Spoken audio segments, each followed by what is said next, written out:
Everybody, John Anderson here. The beer rambling and gambling and dancing and TV rambling, whatever.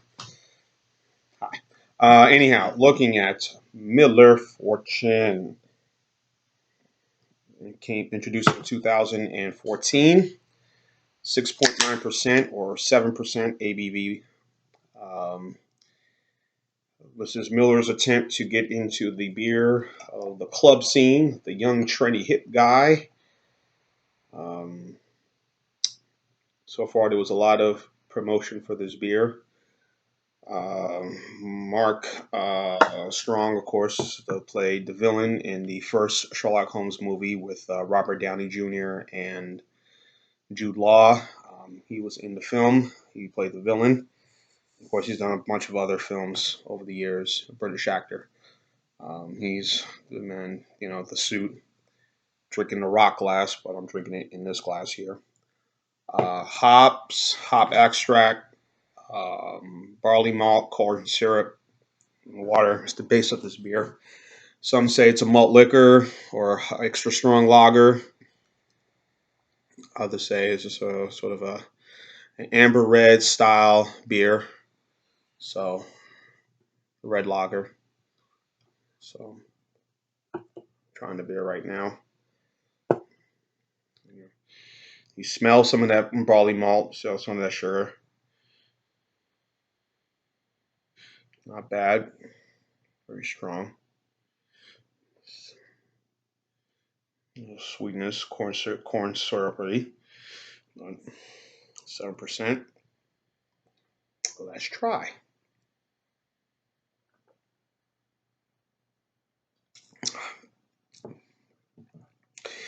Of all the beers, and I reviewed this with Ronald J. Terrio.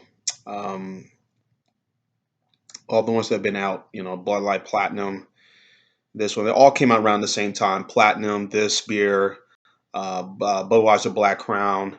Um, Again, it was all sort of marketing towards the trendy guy and the nice velvet jacket in the club. He's relaxing. He's having he likes scotch and bourbon, but also he likes a good beer. But he wants a little mixture of both. That kind of scene. Really dark and you know. Um, but Miller kind of was listening and kind of hear what they were talking about. Like, okay. So they came out with this beer. Black Crown's kind of somewhat similar in that vein, but not. But it had a little more darker, uh, more darker color than this beer here. So you can see it. It could go in a rock glass. Not much lacing, but very little head. But not. But could go in a rock glass. You can drink with. So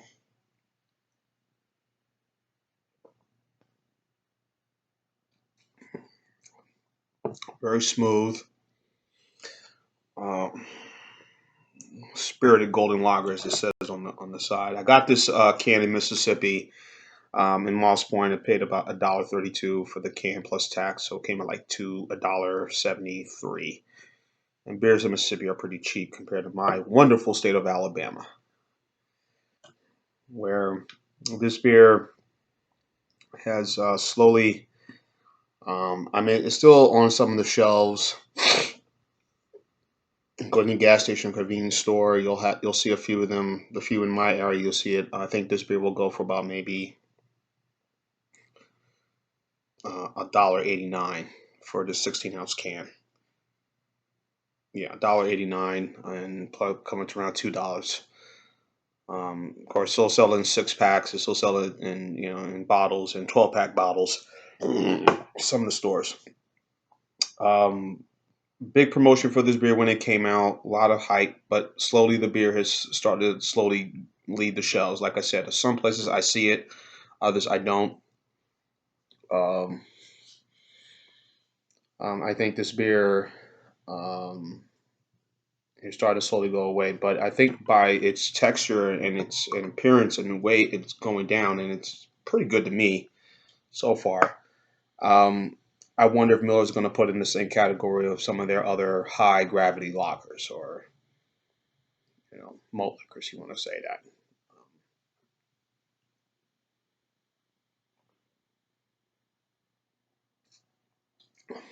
Whatever they're going to put in the same category as um,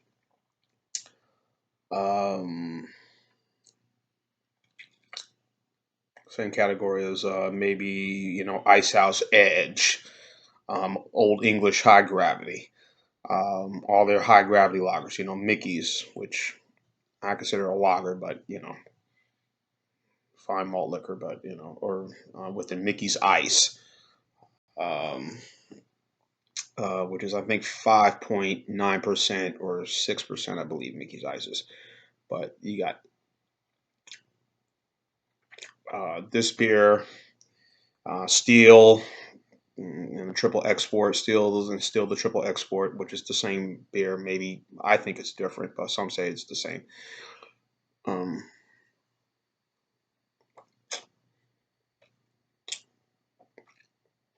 I got from me stuck in my feet. Triple export, steel, Old English high gravity, um, Ice House Edge. Um, what's another brand? High gravity lagers, but those are probably the two that kind of stand out to me. I mean the brands that Miller has. Um, and you wonder if they're going to put that in that same category, if they're going to mold in it, because so far the response were pretty good at the beginning, but kind of slowly kind of waned a little bit. But um, again, I think the finish is real good, very crisp, very clean, very carbonated.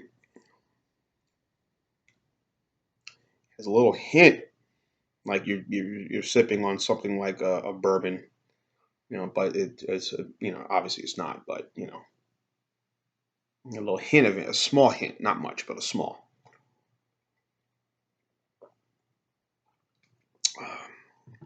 This is not bad. It's my first beer of the day I've had.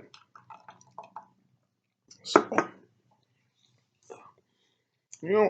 I think it's okay. And like I said, it's Miller. Like I said, put a lot of promotion in it. So far, it hasn't gone the way they would like it to go. And will they move that beer into the category of their high gravity beers or malt liquors, which I hate using that term, but high gravity beers, and discount it, making it like maybe $1.70, $1.10. Like you see Steel Reserve, like some places 99 cents, others like $1.11 and change. One thing I noticed in Mississippi, I know the drive was a bit only 20 minutes away. A lot of steel was like 99 cents, and Hurricane, like which made out like a bandit. But my mission was looking for OE high gravity, which I'm still on that mission. I think that's an excellent high gravity lager or extra strong beer, folks. But Beer Advocate gives it a poor score. I think 64. Um, rate the Bros didn't really score it, which oh well. I did something the other night when I was doing a review with the guys on a certain beer, and I was complaining. I felt that the rate beers of the world and the beer advocates of the world, but more so rate beer. I understand. I know that they're, to me, reading all their reviews, particularly certain beers, like say a Bud Light, they'll say a 0 out of 100. They'll say this and that. But when you watch when these beers competing, natural ice or Bud Ice, whatever it is, but or High Life or Coors Banquet, anything. But when they go in to do these reviews, when they go in and do these, but when these beers enter in these competitions, when they enter into these, battles, if you will, with the big boys, when they enter into these competitions with, at the Great American Beer Festival or the World Beer Cup, these beers win awards. They win gold, they win silver or bronze. In all categories. And then when you go on rate beer, and some of them they'll trash it like, oh, this is horrible. This is swill. And I kind of felt last night, Okay, we know these beers ain't gonna be the great, but let the people decide that for themselves. You know, I don't look at Bud Light as the greatest light beer ever. I think there's some other light beers are just as good and cheaper than Bud Light. But I'm not gonna say it's a 1 out of 100 saying it's the worst beer in the world. Is deep. I mean, and I know these beer companies don't put out garbage. You know, I don't think they put out trash to say that it's something unworthy. Um, because a 1 out of 100, I think they're good. I mean, are they the greatest thing? No. Are they decent enough? Yeah, to me. They ain't the greatest beer ever, but I still drink them. Just like I will still drink.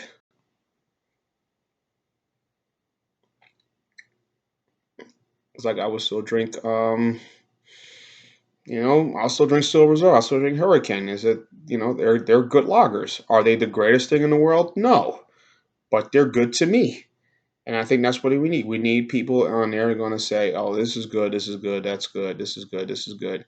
Instead of sitting there saying, "Oh, it's 1 out of 100, 1 out of 30 is trash." I don't think it is. So you know, let the people who drink beer let them decide. Let them figure it out, not us. So that's my view of it. It's a bunch of garbage. You know, and let them make because to me it just seems like they're biased. They love craft beers. They love you know what they want to love. And kind of diss on the macros, which I think they put out good stuff just as much as the craft beer guys too. So let the folks make their decision. And I know they'd have folks out there, but there's this people just everybody's different about different opinions. But just that's just me. That's my view of it. So anyhow. I'm gonna give this Miller Fortune a 8.5. I think it's good. Okay. I think it's okay. It's not greatest thing, but I think 8 is about right there. Let me take that back. I'll say maybe an 8. Let's go down an 8. I think it's okay. An 8 is pretty fair. You know, 7.5 and 8 score. I think it's okay. It's not great. I think you know you drink several of these, you're gonna really get hit. Black. Oh, another beer that's kind of similar to this with the Black Crown in this one, the Fortune, as well as the Bud Light Platinum, is also the Beck Sapphire, which is kind of the same, and that's a very good beer, which I'm gonna probably review soon and get one day. So